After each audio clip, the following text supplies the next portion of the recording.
સુરત શહેરમાં વરસાદી માહોલ છવાયો છે। વહેલી સવારથી ધોધમાર વરસાદ શરૂ થતા શહેરના અનેક વિસ્તારોમાં પાણી ભરાવાની સ્થિતિ સર્જાઈ છે। વરસાદના પગલે જનજીવન ખોરવાયું છે અને રસ્તાઓ પર વાહન વ્યવહાર પણ પ્રભાવિત થયો છે।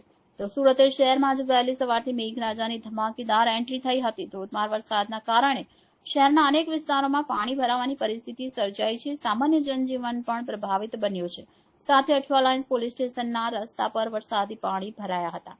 ચોક બજાર વિસ્તારમાં સ્થિતિ વધુ ગંભીર બનતી જોવા મળી છે। અઠવાલાઇન્સ પોલીસ સ્ટેશનની બહારના માર્ગો પર ભારે પાણી ભરાવો થયો છે, જેના કારણે ત્યાં ફરજ બજાવતા પોલીસ કર્મચારીઓ તેમજ પોલીસ સ્ટેશનમાં આવનાર નાગરિકોને ભારે હાલાકીનો સામનો કરવો પડી રહ્યો છે। શહેરના અન્ય વિસ્તારોમાં પણ ટ્રાફિક જામ, વાહન વ્યવહારમાં વિલંબ અને રોડ પર પાણી ભરાવાની ઘટનાઓ સામે આવી રહી છે। હવામાન વિભાગે આગામી 24 કલાક દરમિયાન હજુ વધુ વરસાદ પડવાની આગાહી કરી છે, જેથી તંત્ર તરફથી એલર્ટ જાહેર કરવામાં આવ્યું છે।